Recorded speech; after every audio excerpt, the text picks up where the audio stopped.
Je l'ai annoncé, Actu Décalé démarre les défis du développement inclusif. C'est avec Olivier Noupo-Kenou. Il est économique gestionnaire, expert en développement plutôt de la jeunesse et en développement inclusif.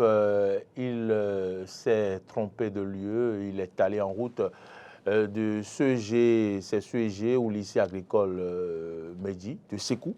Oui, quand on ne fait pas attention, on dépasse rapidement la Fondation Espace Afrique. Il va se joindre à nous dans un instant. Le développement inclusif, qu'est-ce que c'est? Il a donc animé une conférence publique le 1er mai où il a parlé de comment les Béninois désormais peuvent se comporter pour participer au développement de leur pays. Nous allons suivre cet élément réalisé par Grâce à Valibé avant de revenir pour les commentaires de Laurent en attendant qu'il ne se joigne à nous dans ce studio. Dans la salle, nous avons les jeunes étudiants, nous avons les élèves, nous avons les acteurs politiques, nous avons les représentants de football, nous avons également les autorités administratives et les autorités traditionnelles. Et toutes ces forces regroupées ont trouvé un intérêt à participer à cette conférence publique organisée par le comité transitoire du mouvement citoyen collectif Alafia FIFA qui s'engage pour le développement inclusif. Bon nombre de jeunes attendent forcément l'État pour un développement, alors que le développement part d'abord de soi-même. Voilà pourquoi le collectif Alafia FIFA a mûri les idées afin que nous puissions savoir que notre propre développement part d'abord de nous-mêmes. Normalement, dans les quartiers, dans les arrondissements, il doit y avoir des petites associations qui sont prêtes. Dès que la loi est adoptée, ça passe partout. Et des volontaires se mettent dans la ville, dans les rues, pour leur expliquer « Ah, hey, nos députés là, ils viennent de voter une nouvelle loi. Voici ce que ça demande. Attention, respectez, sinon c'est problème. » Et pour le précurseur du collectif et conférencier Olivier Noupo-Kenou, il est impératif pour la jeunesse, force de demain, de comprendre l'enjeu de l'engagement familial et politique maintenant pour un Bénin meilleur. Notre manque d'organisation et d'engagement freine notre élan de développement. J'ai peut-être 10 ampoules dans ma maison. J'offre une ampoule à la communauté. Et cette ampoule, c'est celle que j'ai mise devant mon portail. Ça a éclairé chez moi, l'autre ça a éclairé chez lui, ça contribue à notre sécurité. Il nous faut ça. On doit aller là, chers amis. D'ici là, on va nous poser la question, qu'est-ce que tu as pu faire? Le temps passe, chers amis. Le défi est d'avoir le contrôle de notre économie, chers amis. Les jeunes ne peuvent même pas s'unir pour dire, prenons ceci. Même si nous n'avons pas des industries, nous pouvons chercher à contrôler le secteur de la distribution, au moins au niveau détail. Le taux de chômage là, ça peut devenir autre chose, c'est-à-dire c'est des gens qui vont venir chercher du travail qui reste quoi. Comme on a dans d'autres pays où les gens sont tellement occupés qu'on va chercher les travailleurs ailleurs. On peut arriver à ça. On n'est pas nombreux, mais notre potentiel est tellement grand. Qu'on n'exploite pas. Constitué de jeunes dynamiques, le comité transitoire du collectif Alafia FIFA fera ses preuves dans la consolidation de la paix, l'unité et la justice sociale. Alors oui, on revient dans ce studio, c'est les aléas du direct. Merci Marcel Yedo pour le dynamisme, je vous l'ai dit, hein, jeune et compétent, c'est le réalisateur, il nous a rejoint. Malgré tout, il nous a rejoint. Olivier Noupo-Kenou, sans transition, bonjour. Bonjour, monsieur le journaliste. Merci d'être venu, merci d'avoir répondu présent à notre invitation. C'est moi. Ça n'a pas été facile, vous vous êtes retrouvé du côté du lycée agricole. Oui, certainement parce que vous vous disiez que vous étiez en retard. Voilà, vous avez mis un pied sur l'accélérateur, certainement. Voilà, c'est ce qui s'est passé, exactement. Voilà. Vous êtes économiste, gestionnaire, expert en développement de la jeunesse et en développement inclusif. Vous faites beaucoup d'autres choses. Vous êtes initiateur et coordonnateur du collectif Alafia FIFA, un mouvement citoyen, un creuset de réflexion et d'action pour favoriser le développement inclusif, il faut le dire, et sa mission est d'œuvrer inlassablement pour la paix, l'unité et la justice sociale. Vous dites que la FIFA se veut être un regroupement de toutes les forces vives soucieuses de relever les défis liés au développement sans exclusion. C'est quoi ce développement inclusif dont vous parlez si tant? Alors, le développement inclusif dont nous parlons, c'est ce développement-là qui prend en compte toutes les couches de la société. C'est ce développement-là qui se veut innovant et qui nous permet de sortir définitivement de la pauvreté. C'est vrai, quand on en parle, on nous dit souvent oui, on n'aura jamais de société sans pauvreté. Et je dis bien sûr, en tout cas la pauvreté que nous avons actuellement, on peut arriver à cette société où on n'aura pas ce genre de pauvreté. Parce que je dis, même parmi les riches, il y a des pauvres riches.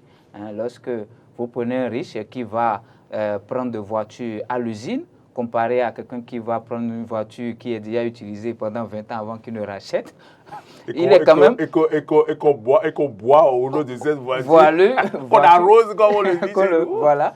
Donc, il est pauvre à sa manière, mais quand même, il peut subvenir à ses besoins. Et c'est ça qui est très important. Donc, c'est ce développement-là dont nous parlons et ce développement qui va permettre vraiment de toucher toutes les couches. Voilà. Vous avez donc animé une conférence publique ce lundi 1er mai.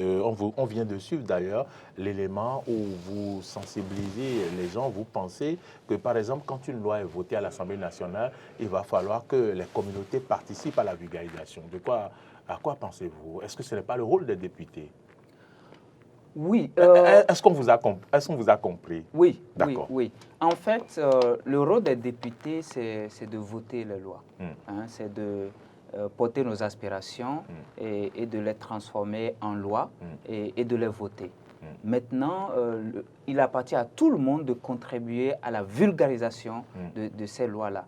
Et on nous dit souvent, nul n'est censé ignorer la loi, mais ce n'est pas la réalité dans nos pays où, dans les milieux ruraux, dans les milieux reculés, les gens ne sont pas informés. Ils ne savent pas quel est le cadre réglementaire dans lequel nous vivons. Ils ne sont pas bien informés. Alors, en ce moment, ça revient aux citoyens de se mobiliser pour vulgariser ces textes-là. C'est très important. Lorsque les citoyens ce n'est pas seulement aux députés. Non. Ils gagnent beaucoup de salaire, beaucoup d'argent. Ils doivent le faire. Laurent Roland-Tanné, qu'est-ce que vous voulez réagir? Je ne suis pas d'accord avec M. Olivier parce que je pense sincèrement que oui, les députés sont faits pour voter les lois, d'accord. Oui.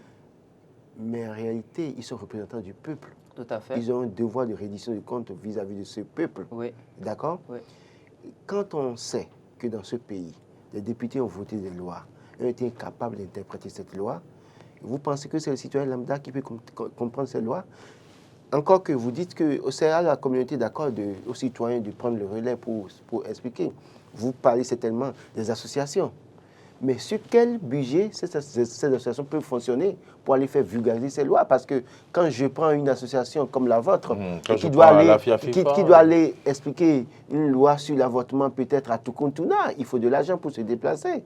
Qui vous finance? Sachant que même dans les associations dans notre pays, personne ne veut participer à la cotisation. C'est seulement les responsables qui sortent l'argent de leur poche. Donc moi, je pense qu'à un moment donné, oui, il faut vulgariser les lois, mais je pense sincèrement qu'il faut retourner vers ces députés pour dire, oui, vous votez les lois, mais arrangez-vous, trouvez les moyens pour aller expliquer aussi ces lois à ces populations d'abord. Quand ils auront fini, même s'ils ne peuvent pas aller expliquer ces lois aux populations, qu'ils essayent de faire des séminaires, des ateliers, d'impréhension de ces lois à ces associations et que maintenant qu'on trouve le mécanisme de donner les moyens à ces associations d'aller faire le travail. Mais sinon en l'état tel que vous le dites, oui c'est bien beau, je suis citoyen, je comprends la loi. Combien de fois je ne suis pas venu sur ce plateau expliquer une loi, telle loi, les fondements de telle loi, d'accord. Mais combien de personnes me suivent et combien de personnes comprennent, sont ces personnes qui comprennent ce que je suis en train de dire. Alors qu'en réalité, ceux qui sont censés le faire sont là. Il y a des ministères qui même sont dédiés à la cause, mais qui ne le font pas. On va le laisser réagir. Donc, en fait, je pense qu'à ce niveau, je ne suis pas totalement d'accord avec vous. Olivier Nupokenou, oui, je vais réagir. Pas d'accord. Vous avez la parole.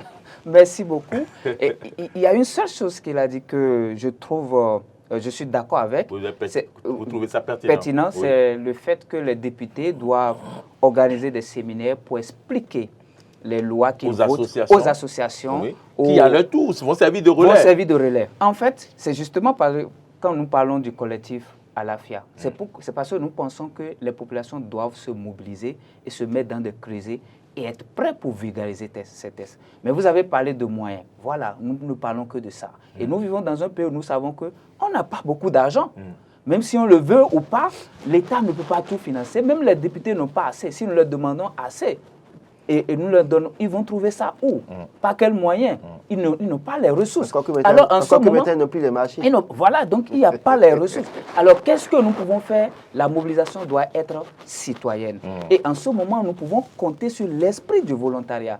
Et c'est pourquoi, c'est en cela que nous parlons du développement inclusif. C'est-à-dire que tout le monde doit se sentir concerné par le processus de développement et s'y engager. Et se dire, voilà, le député, il est mon représentant, il a voté les lois, il a porté mes aspirations. C'est transformé en loi. Alors, qu'est-ce que je peux faire à mon niveau pour vulgariser cela? Si je peux déjà m'engager à faire comprendre cette loi à 10 personnes à mon niveau, c'est déjà bien. Si chacun le fait comme ça, nous allons y arriver, sans même mettre de ressources, parce que je ne pense pas que les ressources financières, ce n'est pas ce qui est le plus important. Le capital humain, c'est ça qui est le plus important. Voilà. Vous parlez également de lampes dans votre dans votre communication publique.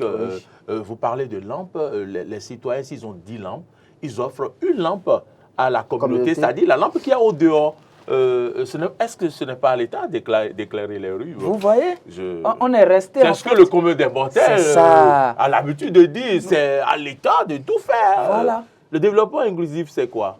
Malheureusement, c'est là aussi. Je le dis toujours, qu'on le veut ou pas, le Bénin n'a pas tous les moyens pour pouvoir se développer comme on le veut.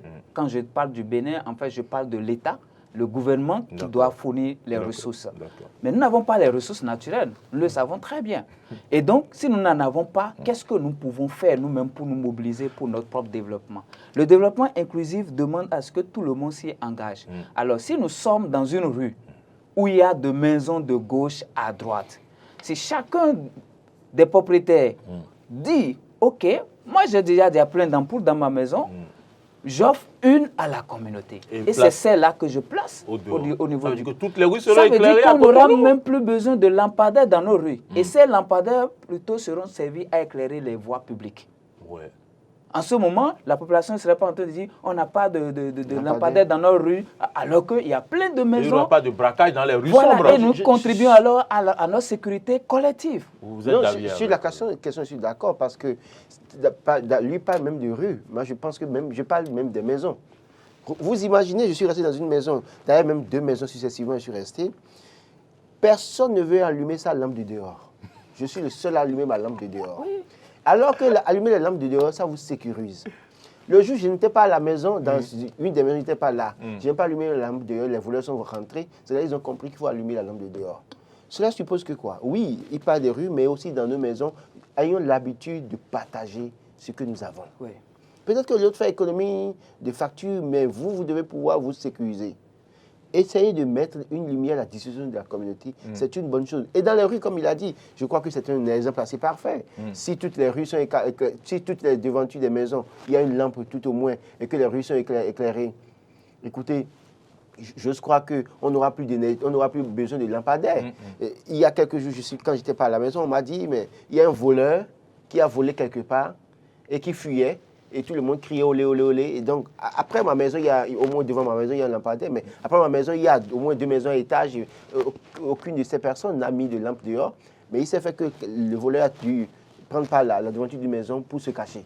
Donc, ça veut dire que quoi? S'il y avait une lampe... On allait voir là où il allait. Donc, il faut que les Béninois aussi cultivent ça, le partage. C'est-à-dire, le partage, ce n'est pas nécessairement donner quelque chose, mais participer à quelque chose qui assure notre propre sécurité et qui nous met à l'abri des situations difficiles. Je me retourne vers vous une fois encore, Olivier.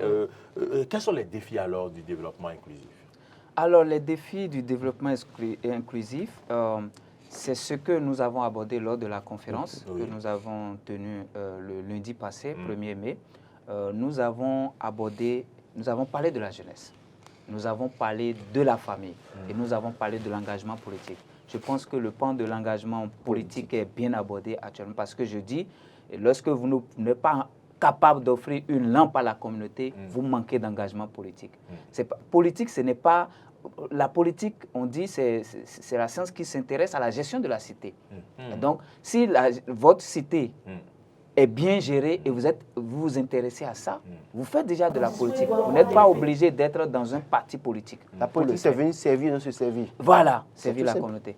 Alors, l'autre pan qui concerne la jeunesse. La jeunesse aujourd'hui... nous avons fait une proposition... c'est la cybercriminalité. Hein? Ah oui, nous avons fait une proposition très importante que nous voulons vraiment promouvoir. Nous avons proposé qu'on mette en place ce que nous avons appelé le Fonds national de développement de la jeunesse et de l'enfance. Alors, nous avons connu dans ce pays FNPEJ. Après, ça a été transformé en ADEJ et maintenant, ça n'existe plus. Parce que la performance n'est pas au rendez-vous. Hein? La performance n'est pas au rendez-vous. Et ce qu'on attend de nous, les gouvernances ne sont pas satisfaits parce qu'ils ont mis les moyens dans ces fonds-là, mais la façon dont ça a été géré, ça a fait que les résultats ne sont pas au rendez-vous. Alors, maintenant, ce que nous proposons, c'est que ce fonds va être un établissement parapublic. Ça veut dire que c'est un établissement qui est géré selon les mécanismes qui sont proches du secteur privé. C'est ça. Voilà, donc ce n'est plus un établissement public, mais c'est parapublic. Mais on dit parapublic parce que l'État doit avoir quand même son regard là-dessus. Vous voyez un peu? Mais ce fonds va fonctionner comme une entreprise sociale. Donc, ça veut dire que ce n'est pas le mécanisme de l'actionnariat qu'on va mettre en place ce fonds. Donc, ce ne serait plus l'État qui va mettre les ressources à disposition. Bon, je veux faire d'œuvres sociales, il faut aider les jeunes. Non, ce n'est plus ça. C'est actionnariat. Et les jeunes, majoritaire. Voilà, et les jeunes vont participer à cet actionnariat-là. Voilà, c'est les jeunes qui vont dire, c'est notre chose, nous voulons que ça soit, que ce fonds naisse. Et donc, ça peut être 10 000, hein? Je peux mettre 10 000. Voilà, 10 000. Imaginez 10 000 pour 1 million de jeunes. Ça fait déjà 10 milliards. Oui. Bien sûr, oui. Donc, on peut avoir un fonds de 10 milliards où c'est les jeunes qui ont contribué à ça, et bien l'État va apporter sa petite part, peut-être ça peut être 1 milliard que l'État ajoute pour pouvoir avoir le contrôle et voir le regard sur la gestion. Est-ce que vous voyez? Mais ça va fonctionner comme une entreprise sociale. Et qu'est-ce que ce fonds va faire? Ce fonds va financer des projets, des infrastructures qui impactent directement la jeunesse et l'enfance. Nous avons parlé des écoles. Vous savez, nous manquons toujours d'écoles. Absolument, Laurent ne cesse d'en parler ici, tous les jours. Mais il faut que nous passons maintenant à l'état où on peut avoir des écoles parapubliques aussi. C'est-à-dire des écoles qui sont capables de générer des revenus qui peuvent les permettre de prendre en charge toutes les dépenses, mais aussi de développer la commune. Oui, et de s'étendre. Donc, ces écoles parapubliques vont fonctionner comme des écoles privées, seulement que l'accès sera à moindre coût. Vous voyez, ça veut dire qu'on n'y va pas gratuitement, mais il suffit de payer quelque chose seulement pour être là. En ce moment, l'école est capable d'avoir tous les enseignants qu'il lui faut. Géré par les communautés. Géré par les communautés. Et donc, cette école-là, et c'est le fonds qui investit dedans. Ça veut dire que cette école doit gérer des revenus qui reviennent aussi au fonds pour permettre au fonds d'être durable. Ça, c'est un exemple. Et autre chose, nous n'avons pas des heures de jeux. Nous n'avons pas des centres de loisirs comme cela se doit. Ils ont vendu toutes les réserves. J'ai posé la question à la conférence pour savoir, mais si vous voulez sortir, votre neveu ou bien votre enfant vous demande, amenez-moi quelque part, je me distraire. Est-ce que vous avez assez d'idées d'endroits où vous allez les amener? Je n'ai pas. Oui. C'est où? À Gambie, mais vous allez partir jusque là-bas. Mais si c'est juste dans le quartier ou en ville, le seul endroit qu'on les amène, si ce n'est pas une buvette, c'est un restaurant. Non, on a la place d'Amazon maintenant. Non, mais il faut être proche de là. Olivier, si vous permettez, est-ce qu'on peut ouvrir la ligne? Oui, on peut ouvrir la ligne. Allez, donc, à partir de maintenant, on ouvre la ligne. Il y a quelqu'un déjà en ligne? On a la place de l'Amazon. J'ai comme l'impression qu'il y a déjà quelqu'un en ligne. Bonjour, monsieur. Ah bon, vous étiez déjà là, hein? Vous nous attendiez. Bonjour, nous vous saluons chaleureusement. À qui avons l'honneur? Ah, monsieur Rigobert. Ça, c'est un développeur aussi. Bonjour, Rigobert. Oui, le développement du Bénin est comme chacun de nous. Absolument. Ok. Laurent, quand il est un bon développeur, il est là pour voyager, il n'a pas envie à toi, il t'a amené le terrain de travail. Est-ce qu'on t'a dit de répéter? Est-ce qu'on t'a dit de répéter ça à l'antenne? Il y a des gens qui n'ont pas entendu. Monsieur Laurent, j'espère que mon père est là. Père, vous voulez je vais vous amener du bonbon et chocolat. C'est ça le développement. Il faut passer à l'autre. C'est le développement du ventre, ça. C'est le développement du ventre. Oui, c'est ça qui tue notre pays. Le développement, ça commence pas le ventre. Le ventre a pas fait la peau d'oreille. Ça tue notre pays. Bon, monsieur Irigobert Ali à l'essentiel. Et vous savez, bonjour l'invité. Oui, monsieur, c'est Olivier Nukpo-Kenou. Ah, monsieur Olivier, bonjour. Bonjour, monsieur. Oui, merci beaucoup d'avoir l'idée du développement du terrain. Vous voyez, monsieur Laurent parlait tout à l'heure de l'emport et devant sa maison. Oui, c'est toujours l'idée de monsieur Olivier Nukpo-Kenou. Merci beaucoup. Hein? Être trop économiste sur l'économie. Et c'est ce que beaucoup ne connaissent pas intégré. Vous voyez? Hein? Puis, pourquoi qu'est-ce qui me gêne d'allumer la lampe? Pourquoi ça va la lampe là? Qu'est-ce qui me gêne d'allumer cette lampe? On dit, ah, mais l'électricité, le coût de l'électricité. Mais si tu n'es pas prêt, il ne peut pas payer la lampe et mettre devant ta maison. Si tu l'as mis, il faut l'allumer. Je laisse ce côté-là. Je viens maintenant au niveau des privés. Oui. Surtout des privés. Il y a beaucoup maintenant qui ont créé des entreprises et qui ont engagé des gens qui se battent pour l'évolution de l'entreprise. Mais payer ces gens, c'est des problèmes. Ils gagnent bien. Les gens travaillent, eux, ils gagnent bien. Mais au lieu de partager avec ces gens, non. On fait le job. On roule les grosses caisses. On construit. Au moment où l'ouvrier qui est dans ton service n'arrive même pas à trouver de moto pour venir au service. Il n'arrive même pas à trouver de l'argent pour payer la location. Mais toi, le patron, mais tu changes d'habit, tu t'habilles très bien et l'employé que tu as n'arrive même pas à trouver de pour manger. Ça, c'est le développement. C'est une partie du C'est développement. ça le Bénin. C'est ça le Bénin. Et mais vous avez parlé tout à l'heure des médias. Et M. Laurent a bien parlé au DP. Voilà. Ceux qui sont devant dans le service, c'est eux seuls, seuls. Ils ne pensent jamais aux autres, aux employés qui sont sous eux. Ils ne pensent jamais à eux. C'est ça pour le service. Je peux même dire, je ne veux pas aller loin. D'accord. Dis, c'est que si on va parler, si sont avec les patrons, pour parler d'augmentation de salaire, le salaire seul va augmenter. Et pas uniquement de leurs problèmes aux patrons. Ils oublient ceux qui sont sous et travaillent avec eux. C'est ce qui se passe. Tous les services au Bénin. Vous n'avez pas de questions à l'endroit de monsieur. Vous n'avez pas de questions à l'endroit de monsieur Nukpo-Kenou? Ah non, je ne veux pas lui poser des questions. Oui, vous avez fait une contribution. Vous avez fait une contribution, on a compris. Oui. On vous aura compris. Maintenant, parce que vous parlez du gouvernement. Le gouvernement, c'est ce que le gouvernement va faire. Hein? Mais est-ce que je veux dire ce que le gouvernement va faire? Il faut que chacun de nous ait l'esprit de partage. Point. D'accord. Merci, on vous aura compris. Merci beaucoup. Merci. Bonne journée Merci à vous. infiniment. On va libérer la ligne pour d'autres personnes. L'esprit de partage, est-ce que cela va contribuer au développement inclusif? Oui, tout à fait. C'est ce que nous avons dit d'entrée de jeu en parlant de... Mais il y a le concept tchédjenabisme. En fait, l'esprit de partage aussi demande qu'on accepte de partager de son temps. Il y a quelqu'un en ligne. Okay. Bon, bonjour. Oui, bonjour, le plateau. Bonjour monsieur, merci de vous présenter. Vous nous appelez d'où? Michel c'est Adeourou depuis Porte-Nouveau d'Oran. Bonjour, monsieur Michel Adeourou. Comment allez-vous? Ça va, et vous allez bien? Oui, Nous très rendons bien, grâce merci à Dieu. beaucoup. Je salue mon frère Olivier Oui, il est Merci. sur le plateau. et mon ami pasteur et Tony Hess. Il est là, à ma droite, comme Jésus à la droite du Père. Je lui souhaite de bienvenue.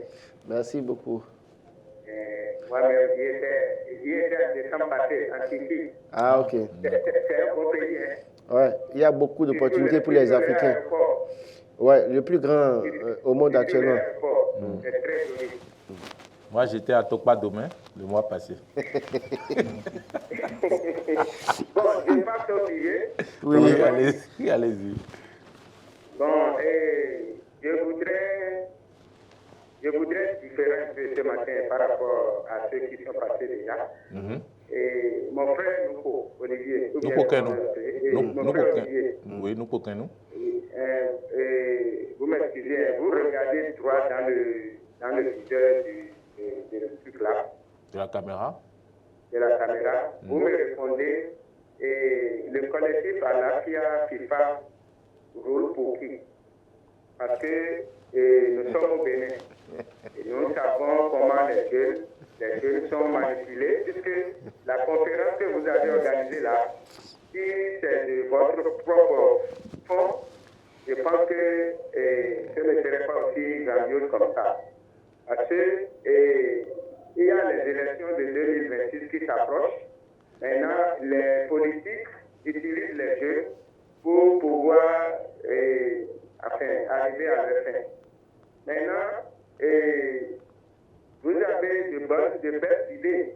Vous avez de belles idées. Mais Tony Hess a posé une question tout à l'heure que pour vos déplacements, pour vos financements, comment vous trouvez les fonds? Parce que moi-même, qui suis en train de parler, je suis président d'une association. Et je sais comment les gens participent pour les cotisations. C'est à peine une dizaine de personnes, qui peut-être 300, 400 qui cotisent par mois. Or que vous avez un budget de près de 1 million, 2 millions par mois, vous voyez. Comment vous trouvez les fonds? Regardez dans le viseur pour me répondre. Comment vous trouvez les fonds?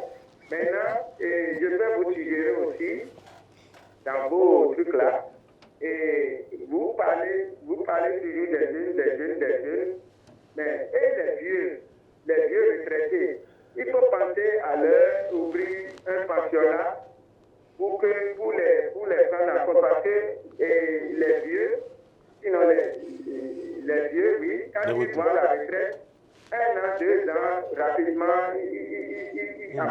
Il meurt. AVC, il meurt. Parce que cloué à la maison, Oui. ils ne savent plus où aller. Il faut penser à leur ouvrir un air de jeu, de récréation, pour qu'ils soient pris en compte. C'est cette genre d'idée que vous devez avoir, vous voyez. Donc, les accidentés aussi sur les voies publiques. Moi, ça peut être piqué parfois, puisque moi, je quitte Porte-Nouveau tous les jours, de voir un cas d'accident, et puis, pour une simple blessure, on laisse le monsieur là, il n'y a même pas quelqu'un pour s'occuper rapidement de lui pour l'amener à l'hôpital. Parfois, ça conduit à la mort. Vous voyez, il faut négocier avec le gouvernement, puisque j'entends de votre bouche tout à l'heure que le gouvernement peut apporter une contribution de 1 milliard si vous trouviez 10 milliards. Si les jeunes, Les jeunes. Par personne. Donc, c'était un exemple, mais il faut parler avec le gouvernement, puisque je sais que vous en avez les pieds sur terre. Donc, il faut parler avec le gouvernement pour ces gens d'initiative, de prendre les accidentés de la voie publique, des voies publiques, en compte. Merci beaucoup et bonne journée à vous. je pense que M. Michel a parlé au nom de tous les autres auditeurs qui devraient, Téléspectateurs. tous les téléspectateurs qui devraient appeler. On va donc permettre à Olivier de répondre. De regarder dans la Alain, caméra. on va permettre à Olivier de regarder tout droit dans la La caméra caméra. parce qu'il ne nous reste que 3 minutes pour répondre aux questions, aux préoccupations. Très bien. Déjà sur la question de financement. Mais d'abord, première question, qui vous roulez pour qui? Ah, d'accord. OK. Je roule pour le Bénin, pour le développement du Bénin. Je roule pour ça. Et concernant le financement, parce que forcément, si je roule pour quelqu'un, ça veut dire que c'est la personne qui va financer. Je finance de ma propre poche. Et je peux vous dire, hein, sans rien vous cacher, hier, j'ai fait le point de l'organisation avec mon équipe et nous nous sommes retrouvés à une dépense de 750 000. Moi, je suis déjà arrivé à un niveau où ça, ce n'est pas un problème. Okay. Oui, je pense. Parce que, mais c'est peut-être, si on veut, hein, surtout, parce que c'est de la volonté. Parce que ce sou, on peut dire que si on prend ça, ça peut acheter 2 parcelles quelque part. C'est aussi cette idée, cette mentalité qu'il faut qu'on change. C'est-à-dire que si on veut aller, je dis souvent aux jeunes, la priorité, ce n'est pas tout de suite de construire une maison. Non. On a vu des gens qui ont construit des maisons en 6 mois. Parce qu'ils ont investi. Ils ne sont même pas restés dedans. Hein. Voilà. Ils sont décédés. Voilà. Donc, ils se sont investis dans leur carrière et à un moment donné, les ressources sont rendues disponibles. Mais parfois, nous sommes tellement, je vais dire, gourmands envers nous-mêmes et le peu de ressources, nous voulons toujours faire quelque chose qui va nous garder pour la vie. C'est pas, on a peur de l'avenir. En fait, moi, j'aime mon pays et j'ai dit, je vais contribuer à quelque chose. Est-ce que vous n'avez pas des ambitions politiques par hasard pour plus tard? Mais forcément, parce que je pense voilà, que la gestion de mon pays m'intéresse. Okay. Est-ce que vous voyez? Et si on a des idées, on doit être prêt à les porter à tout moment, à servir son pays. Nous parlons du service. Vous serez donc candidat en je ne peux pas me diriger à ça. Mais en parlant de financement, personne ne finance. Personne. Et je suis d'accord avec lui parce que je me suis rendu compte de ça très tôt. Depuis 2005, je me suis lancé dans la création des associations, d'ONG et tout ça. Et je suis conscient, les gens ne paient pas la cotisation. Et moi, toutes mes initiatives, le peu de ressources que j'ai, je mets dedans. Parce qu'en fin de compte, je vais atteindre un objectif. Et quand les gens ne sont pas prêts, ils sont pas prêts dans cette vision, vous ne pouvez pas les attendre. Si vous les attendez, après, quand la marche prend, les gens vous suivent. Olivier, votre mot de fin. Vous voyez un peu? Alors, parlant de la situation des vieilles personnes, nous avons parlé de ça aussi lors de la conférence. Ce n'est pas que pour les jeunes, mais ces choses dont nous parlons, ces lieux de distraction. Nous avons parlé même aussi d'avoir un système de protection sociale pour tout le monde. Je vous promets qu'on aura d'autres occasions de vous recevoir. Et là, nous vous avons reçu parce que vous abordez un thème qui concerne tout le Bénin, le développement inclusif. Ce n'est pas à cause de votre association qu'on vous a reçu. On ne vous a pas reçu d'ailleurs en tant que coordonnateur ou président de l'association, du collectif, mais nous vous recevons parce que vous êtes un jeune et vous avez voulu donc impacter le Bénin à travers un concept, le développement inclusif. Votre mot de la fin. Merci beaucoup. Mon mot de fin, permettez-moi de dire tout simplement que quand nous parlons même du collectif, il n'est pas encore né vraiment. Parce que cette conférence qui a eu lieu, c'est ma propre initiative. Mais l'idée aussi, c'est de réunir tous les jeunes qui ont peut-être des associations, qui sont des professionnels, qui sont des entrepreneurs, mais qui sont aussi peut-être des politiques, qu'on puisse trouver un creuset où nous pouvons parler du développement. Et que nous pouvons nous mobiliser, comme on le dit, pour aller vers nos populations. C'est pourquoi vous parlez de force vive. Voilà, force vive. Est-ce que vous voyez, nous avons parlé de la vulgarisation des lois aujourd'hui. Si nous avons des jeunes qui sont des volontaires, parce que nous voulons cultiver aussi l'esprit de volontariat, que des jeunes se décident, qu'on ait un cadre formel qui permet aux jeunes de se lever et que je dis, moi je peux aller à Gogounou pour sensibiliser les jeunes sur telle loi, sans forcément attendre quelque chose de retour. C'est cette mentalité-là que nous voulons promouvoir. Sans forcément attendre quelque chose de retour, mais il faut le prévoir l'hébergement et le transport. Bien sûr, la communauté est prête à vous accueillir, je vous assure. La communauté, à la base, est prête à vous accueillir. Olivier, on vous a reçu en tant que responsable d'association aujourd'hui, bon, pas à ce titre, mais je crois que prochainement vous recevoir en tant qu'acteur politique. En tant que physique candidat aux élections présidentielles. Olivier Lupokenou, merci d'être venu dans ce studio pour ce que vous avez apporté. Je sais qu'ils sont nombreux à chercher l'année, à vouloir intervenir, mais nous vous promettons de vous recevoir très prochainement quand vous serez un peu plus libre pour qu'on parle d'autres sujets, d'autres idées que vous avez pour le développement inclusif. Merci une fois encore d'être venu. Je rappelle que vous êtes économiste gestionnaire, expert en développement de la jeunesse et en développement inclusif. Vous êtes également, il faut le dire, initiateur et coordonnateur du collectif La FIAFI. FIFA, un mouvement citoyen, un creuset de réflexion et d'action pour favoriser le développement inclusif qui se veut être un regroupement de toutes les forces vives soucieux de relever les défis liés au développement sans inclusion, jeunesse et en développement inclusif, entrepreneurs et intrapreneurs, fondateurs d'organisations socio-économiques et politiques. Merci d'être venu. Merci beaucoup. Madame, Monsieur, c'est ici que nous mettons la clé sous l'opération. Laurent Roland Tonniquès, merci et bienvenue une fois encore. À demain.